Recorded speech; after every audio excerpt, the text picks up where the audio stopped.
Well, welcome back to In the Shadow of the White City, Season 1, Episode 2, titled People Are Illogical.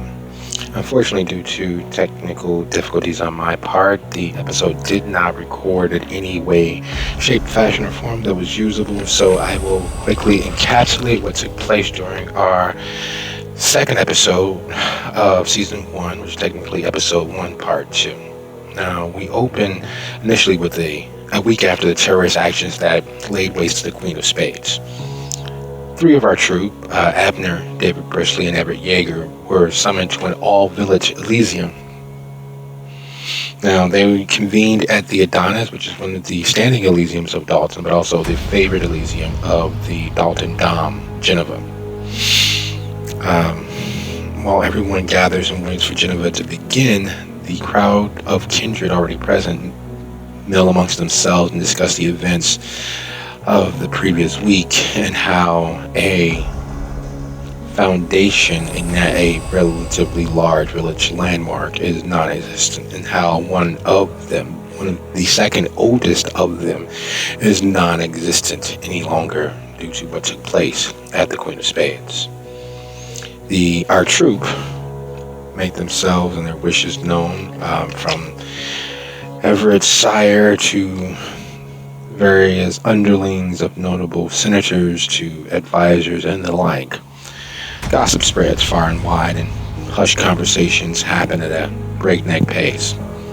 As Geneva looks out over the crowd of gathered kindred, preparing to pretty much give a State of the Union address, as it were, and what the plans were available.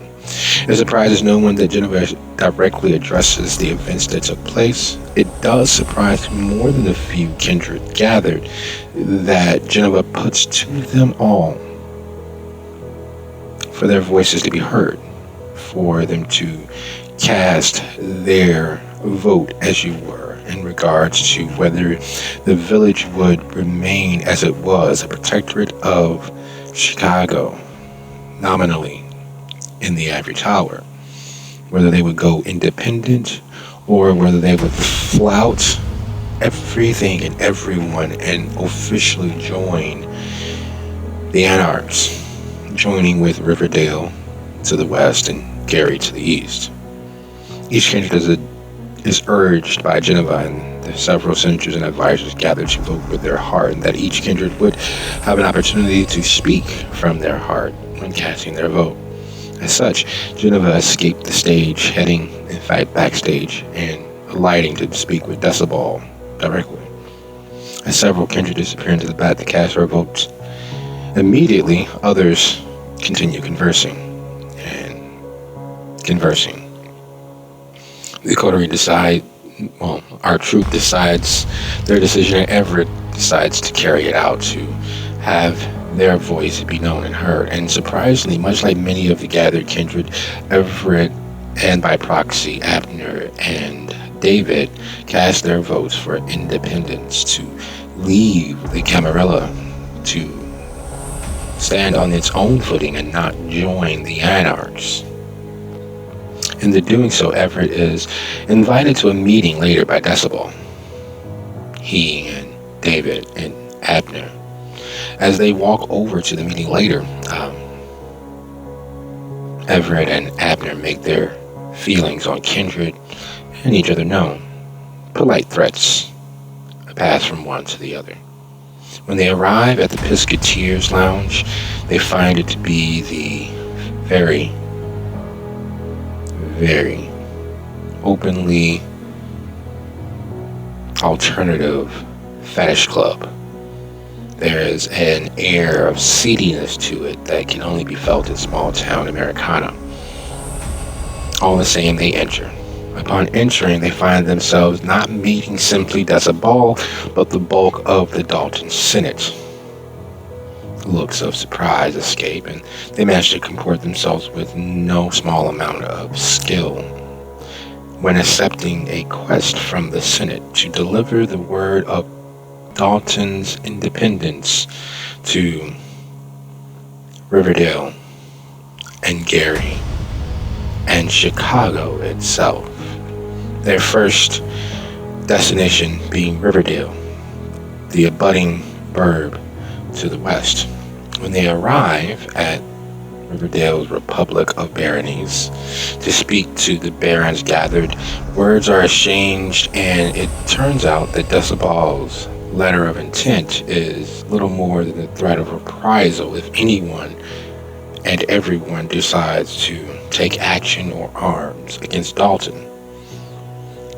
Our troop escapes partially due to David's very prescient wariness, because he escapes before any actions are carried out, and Everett's gift of gab combined with Abner's skill of defense, because once Decibel's message is properly received and understood, whatever's nearest at hand to several barons actually begins flying towards our troop.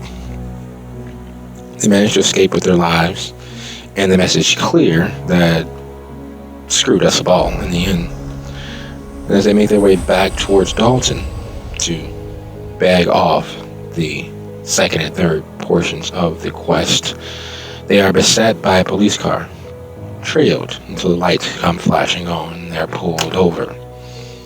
When the officer behind the wheel of the police car exits, he does not exit alone. He exits with two gentlemen dressed in plain clothes attire, blazers and ties and fedoras even. This alerts the troop that this may not be a simple traffic stop, and they decide to flee the situation. In the doing so, due David's skill of arms and Everett's thaumaturgical skill, they disable the police car, causing it to crash.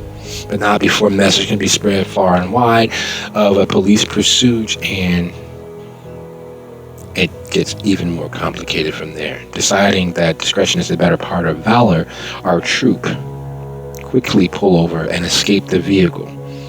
Some moving towards the sky, climbing to rooftops, others over fences, others deciding to slink into the sewers. And in such a timely fashion as the night immediately erupts in the sound of sirens closing in on the area. And with sirens and the weight of law enforcement being bent towards them, we end our episode with our troop on the run.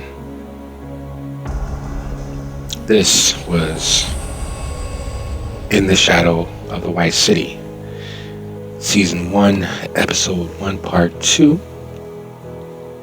And with any luck, there won't be further technical difficulties, and we'll have the lovely presence of our troops' voices and actions to witness directly. Thank you for your time. Have a lovely